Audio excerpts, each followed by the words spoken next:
Baik, assalamualaikum warahmatullahi wabarakatuh. Asyhadu an la ilaha illallah wa asyhadu anna Muhammadar Rasulullah. Allahumma sholli ala Muhammad wa ala ali Muhammad.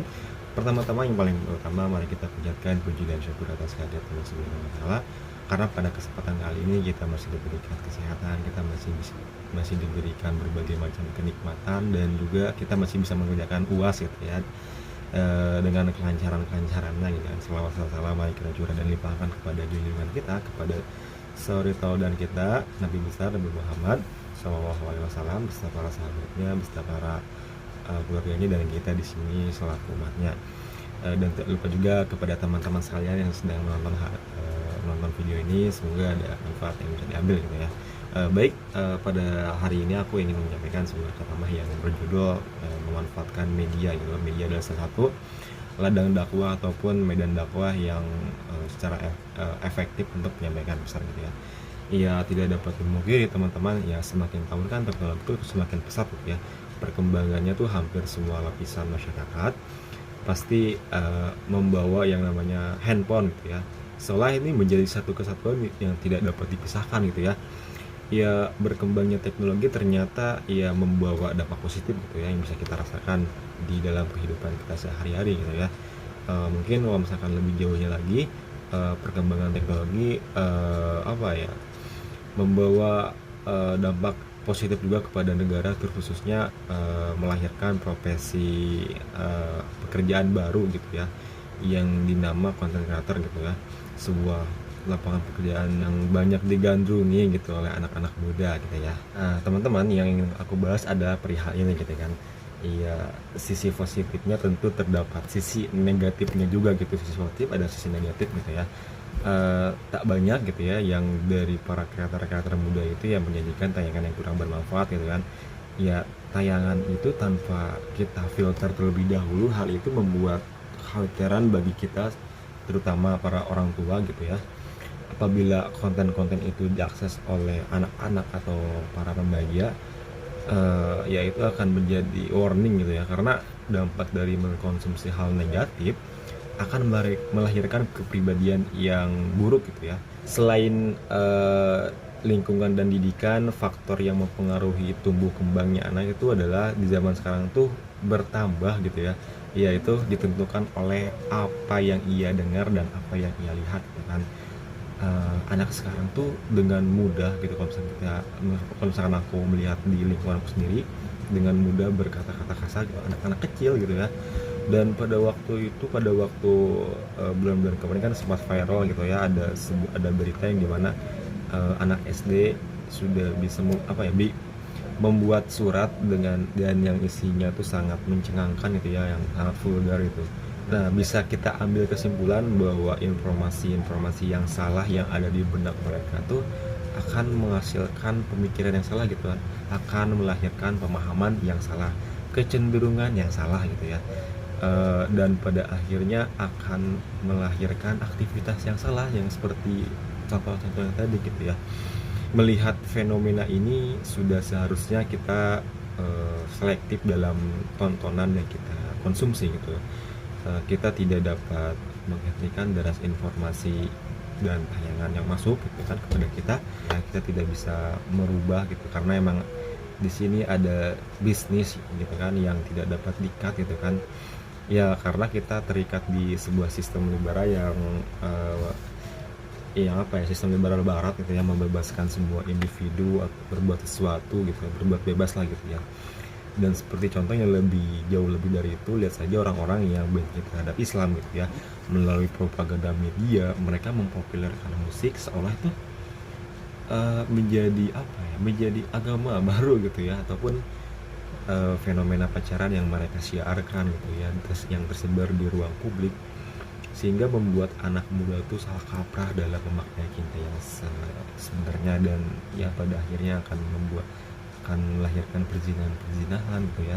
Terus juga kayak bagaimana mereka memoles homoseksual gitu ya, yang mereka mensyiarkan dan membenarkan homoseksual gitu, yang banyak sekarang kita beredar gitu ya, kemarin-kemarin gitu ya. Seolah hal itu tuh menjadi biasa gitu, mereka tuh serius gitu ya,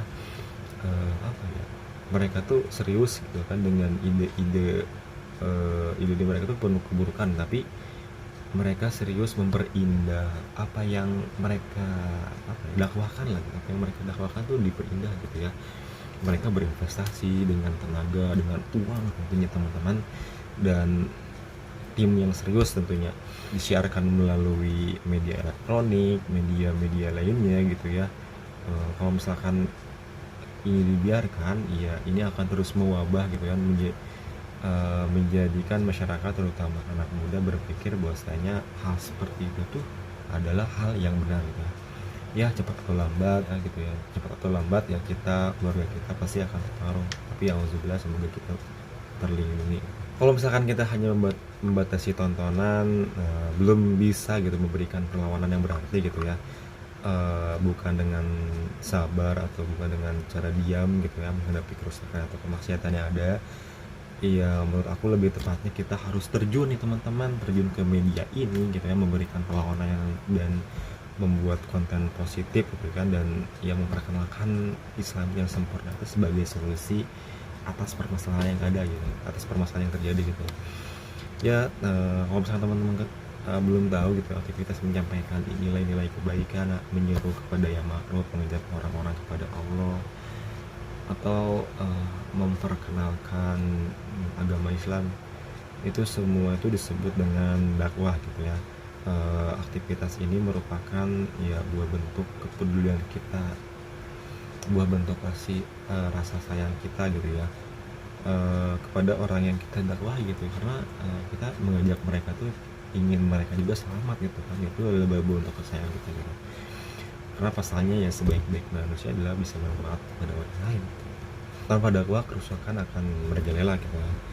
Kehidupan akan jauh dari aturan Allah gitu kan, padahal kita tahu persis bahwasanya sumber kerusakan yang ada sekarang itu adalah ketika hukum-hukum Allah tuh ditinggalkan gitu kan, memisahkan antara peranan agama dari kehidupan gitu ya. Orang-orang tuh cenderung bebas gitu melakukan itu, dan kita menjadi korban dan kita menjadi penikmat tayangan-tayangan mereka gitu. Dan lihat bagaimana faktanya sekarang ya, dapat dilihat dengan banyaknya anak-anak muda yang sekarang yang yang kurang sopan santun ya, ini menjadi salah satu degradasi moral gitu ya. Degradasi moral gitu ya, karena pasalnya referensi buruk mempunyai porsi yang lebih banyak di benak mereka ketimbang porsi pemahaman agama tuh ya mungkin sedikit gitu ya. Padahal perlu kita ketahui teman-teman, pemahaman agama sama pentingnya gitu. Kalau misalkan minimnya pengetahuan tentang ilmu agama gitu kan, juga dapat berpengaruh kepada kualitas seseorang gitu ya. Tujuan agama kan adalah untuk sebagai tuntunan gitu, agar manusia itu memiliki akhlakul karimah, akhlak yang terpuji gitu ya. Nah, poin selanjutnya adalah kita akan membahas bagaimana lebih teknis dakwah gitu ya, yang lebih efektif buat zaman sekarang ya kan. Kalau misalnya kita ketahui di era sekarang tuh banyak sekali opsi yang ya untuk menyampaikan pesan dakwah gitu, ketimbang zaman dulu, zaman Rasul, zaman para cendekiawan muslim, dan zaman kegemilangan Islam gitu ya, maaf. Ya mereka tuh sangat terbatas gitu ya. Di dalam Islam itu kan konsep dan metode itu sudah Allah turunkan gitu ya, dan itu kayak udah baku gitu bagi manusia ya. Konsep Islam itu udah ada gitu ya. Nah, yang tidak baku dan kita bisa dimainkan di situ tuh ya uslub ataupun cara penyampaiannya gitu ya, atau kemasan lah gitu ya. Misalnya seperti ibadah haji nih, ibadah haji kan punya konsep dan metodenya tersendiri gitu ya, dan sudah baku dan tetap menggunakan, kalau misalkan zaman dulu menggunakan menggunakan unta, zaman sekarang kan menggunakan pesawat terbang gitu. Itu tidak mengapa gitu, sebab ya ini adalah ya muslim gitu kan, dimana boleh menyesuaikan dengan tempat dan waktu.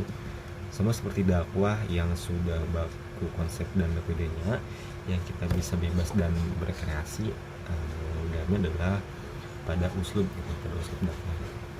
bagaimana cara kita menyampaikan, pilihan gaya dalam penyampaian, pilihan media penyampaian, dengan memaksimalkan teknologi yang sekarang berkembang gitu ya. Ya kita kemas seindah mungkin, kita kemas sekreatif mungkin.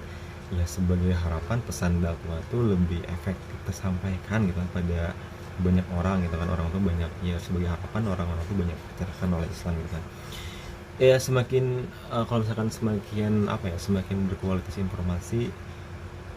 berkualitas informasi yang benar dan baik gitu ya, dan semakin sering seorang mendapatkan informasi gitu ya yang benar dan baik, ya maka akan semakin baik cara pikirnya gitu kalau misalkan itu banyak dipenuhi dengan hal baik gitu ya, dan akan melahirkan aktivitas yang baik tentunya gitu kan.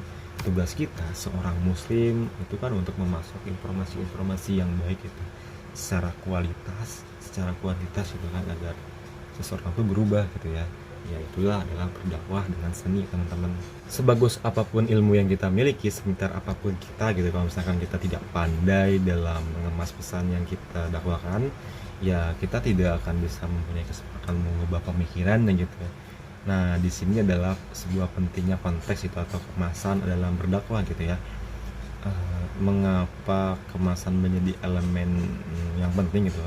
Ini bisa kita lihat dari hasil yang didapatkan adalah sebuah banyak penelitian, penelitian iklan terutamanya. Mereka mendapatkan bahwasanya di penduduk Amerika tuh dulu rata-rata orang tuh terpapar 2000 pesan dalam sehari gitu ya. Itu di tahun 1977. Pada tahun 2007 meningkat menjadi 5000 pesan dalam sehari gitu.